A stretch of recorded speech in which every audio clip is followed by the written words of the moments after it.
Shalom adik-adik, hari ini kita akan mendengar tentang Simson melawan orang Palestina.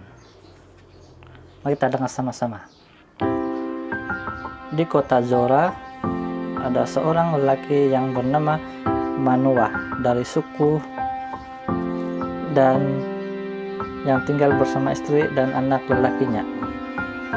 Lelaki itu dan istrinya sudah lanjut usia, tetapi anak mereka masih kecil. Mereka kelihatan seperti datuk dan nenek kepada anak lelaki mereka. Anak mereka berbeza daripada anak-anak lain yang tinggal di kota Zora. Dia mempunyai rambut yang panjang karena tidak pernah dipotong. Namanya Simson.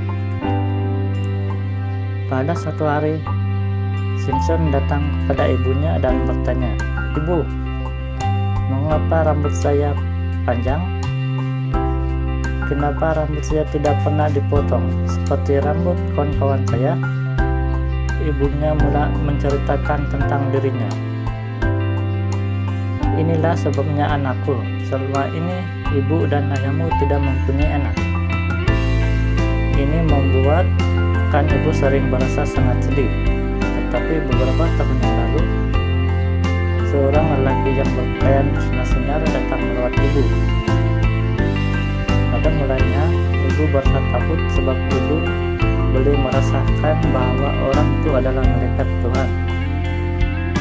Dia mengatakan bahwa ibu akan mendapat seorang anak lelaki yang akan dikhususkan untuk Allah.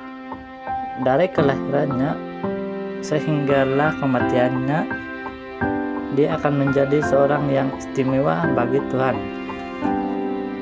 Sebagai satu tanda, rambutnya tidak boleh dicukur. Melalui anak itu, Tuhan Allah akan mula menyelamatkan orang Israel daripada tangan orang Filistin. Jadi, sayalah orang itu?" tanya Simson dengan kehairanan. "Ya, kamulah anak itu," jawab ibunya. "Kamu telah dipilih oleh Allah untuk mula menyelamatkan negeri kita daripada orang Palestina yang telah menguasai kita selama 40 tahun. Tuhan memberkati Simson supaya dia membesar menjadi seorang pemuda yang gagah, perkasa, dan tampan." Simson tidak pernah melupakan kata-kata ibunya.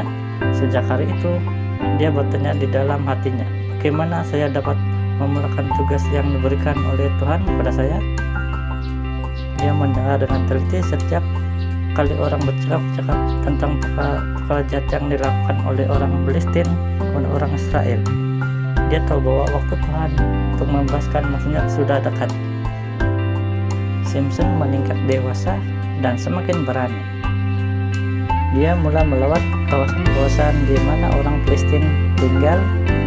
Suatu hari dia pergi sejauh kota Timnah. Di sana dia melihat seorang gadis cantik lalu jatuh cinta dengannya. Apabila dia pulang rumah, Simson memberitahu ibu bapaknya tentang hasrat hatinya. "Ibu, ayah, kemarin saya berjalan ke Timnah. Di sana saya melihat seorang gadis cantik. Tolong ambillah dia untuk menjadi istri saya." Tetapi bapaknya berkata, "Tidak, adakah seorang perempuan dari kalangan anak perempuan sanak saudaramu atau dari seluruh bangsa kita sehingga kamu mesti memperistrikan perempuan golongan orang Palestina yang tidak bersunat itu?" Manoah tidak sadar bahwa itu adalah bahagian daripada rancangan Allah.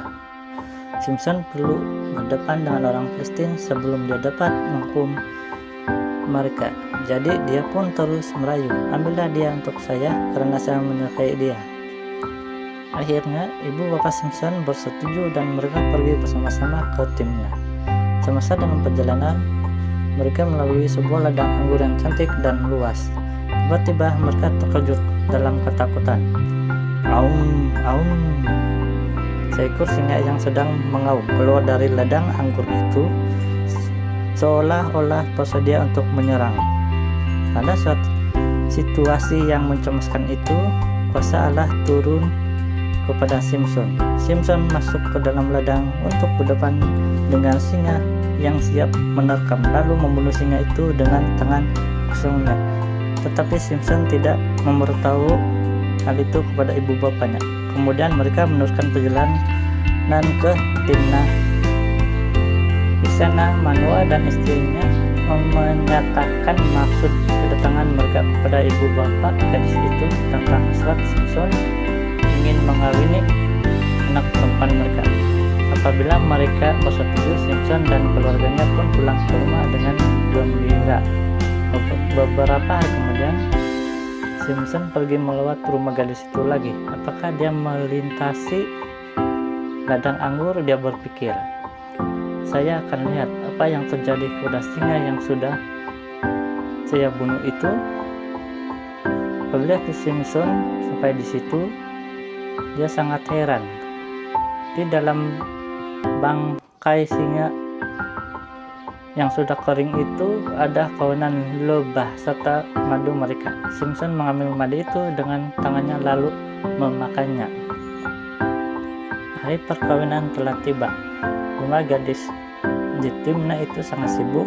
Para tetamu sudah tiba sebagai pengantin lelaki. Simpson diiringi oleh 30 orang pengiring sesuai dengan adat perkawinan orang Palestina. Majelis perkawinan itu berlangsung selama 7 hari dan 7 malam.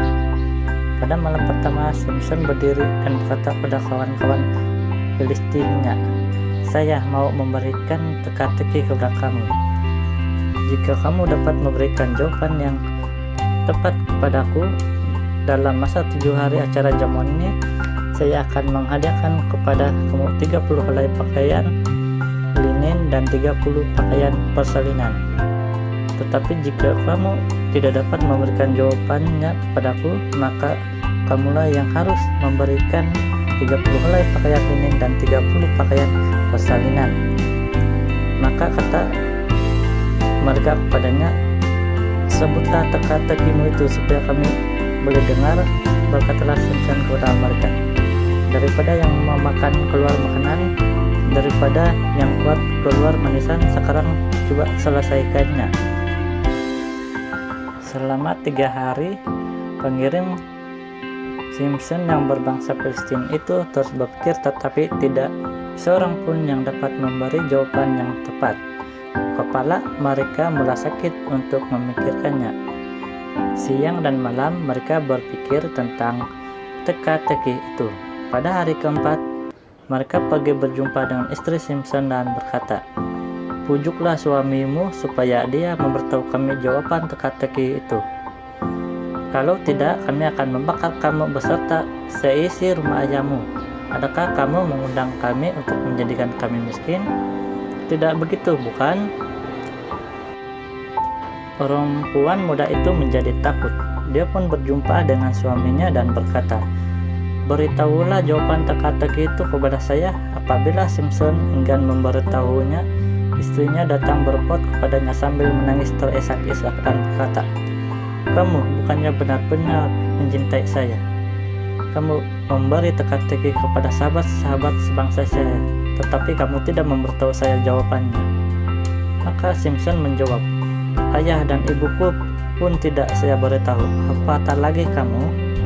Tetapi selama 7 hari jamuan itu diadakan, istrinya terus menangis di sisinya. Lalu pada hari ke-7 dia memberitahu jawabannya kepada istrinya yang terus merengek-rengek kepadanya. Lalu perempuan itu memberitahu jawaban teka-teki itu kepada lelaki yang sebangsa dengannya. Hari ke-7 hampir berlalu dan matahari sudah berada di ufuk barat. Masanya telah tiba untuk mendengar jawaban teka-teki itu. Pengiring-pengiring Simpson telah bersedia dengan jawaban mereka. Apakah yang lebih manis daripada madu? Apakah yang lebih kuat daripada singa? Ketika Simpson mendengar mereka, dia berasa sangat marah dan menjawab mereka dengan satu lagi perumpamaan. Kalau kamu tidak membajak dengan lembu batinaku yang mudah, pasti kamu tidak mampu menemukan jawaban teka-tekiku. Simpson tahu bahwa istrinya yang telah memberitahu jawaban itu kepada mereka, sekarang dia harus membayar mereka 30 helai kain linen dan 30 helai pakaian persalinan. Simpson pun pergi ke kota Ashkelon sebuah kota Filistin yang lain, dan dia membunuh 30 orang lelaki. Dia mengambil pakaian mereka lalu diberikan kepada sahabat-sahabat istrinya. Kemudian dia pergi karena dia sangat kesal dan marah pada istrinya. Selepas beberapa hari, hati Simpson mulai bersat tenang. Pada waktu itu adalah musim menuai gandum. Pergilah Simpson ke Timna mengunjungi istrinya dengan membawa seekor anak kambing. Tetapi bapak mentuanya tidak membenarkan dia masuk.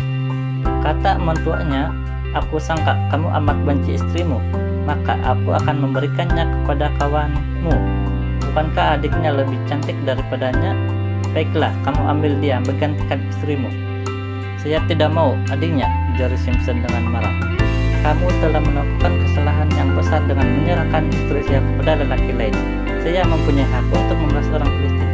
Kali ini saya benar-benar akan mendatangkan bencana ke atas mereka." Kemudian Simpson pergi menangkap 300 ekor rubah yang diikatnya ekor dengan ekor, lalu di antaranya tiap-tiap 2 ekor itu ditaruhnya jamung. Kemudian dia menyalahkan jamung itu dan melepaskan ke semua rubah itu ke ladang gandum kepunyaan orang Filistin yang belum dituai. Angin bertiup dan maraklah api itu. Asap hitam meliputi kawasan itu sehingga kelihatan gelap. Semua tanaman gandum, ladang anggur, dan kebun zaitun ikut terbakar. Orang Filistin bertanya dengan marah, "Siapakah yang membakar ladang dan kebun kita?" Simpson, menantu orang Timna itu, orang menjawab, "Ini berlaku karena orang itu mengambil istri Simpson dan memberikannya kepada kawannya." "Mari kita tangkap Simpson," jawab orang Filistin dengan marah. Mereka mencari Simpson tetapi mereka tidak menemuinya. Akhirnya mereka pergi ke rumah mentua Simpson lalu membakar rumah itu dengan seisi rumahnya. Apabila Simpson mendengar hal itu, dia menjadi sangat marah. Dia berkata, "Oleh sebab kamu bertindak sebegini, sesungguhnya aku akan membalas dendam terhadap kamu." Selepas itu barulah aku berhenti. Tuhan memberikan keberanian dan kekuatan kepada Simpson. Dia menyerang dan membunuh ramai orang Filistin.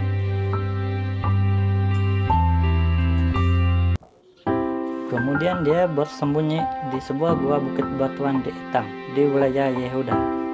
Orang Filistin datang ke wilayah Yehuda untuk mencari Simpson. Mereka mengugut orang di Yehuda dan mengarahkan mereka supaya menyerahkan Simpson kepada mereka. Adakah orang Yehuda akan melindungi Simpson yang sebangsa dengan mereka? Tidak. Mereka sangat takut kepada orang Filistin sehingga mereka mengikat Simpson dan menyerahkan dia kepada orang Filistin. Apabila orang Filistin melihat Simpson diikat, mereka pun bersorak, maka berkuasalah roh Tuhan ke atasnya.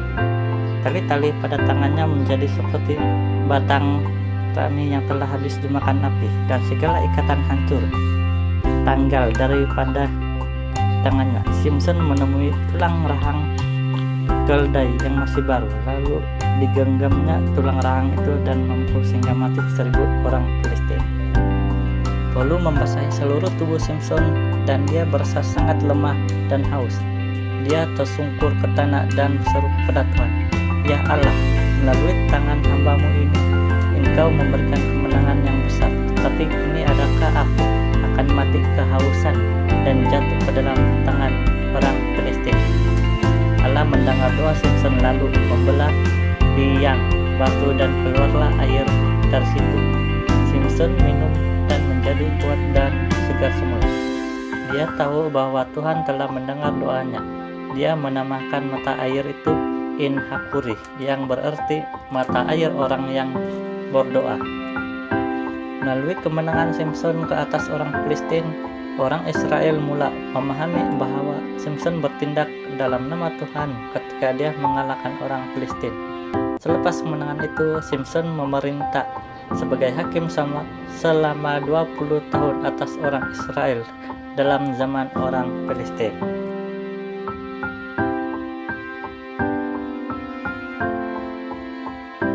Demikianlah cerita kita pada hari ini, adik-adik.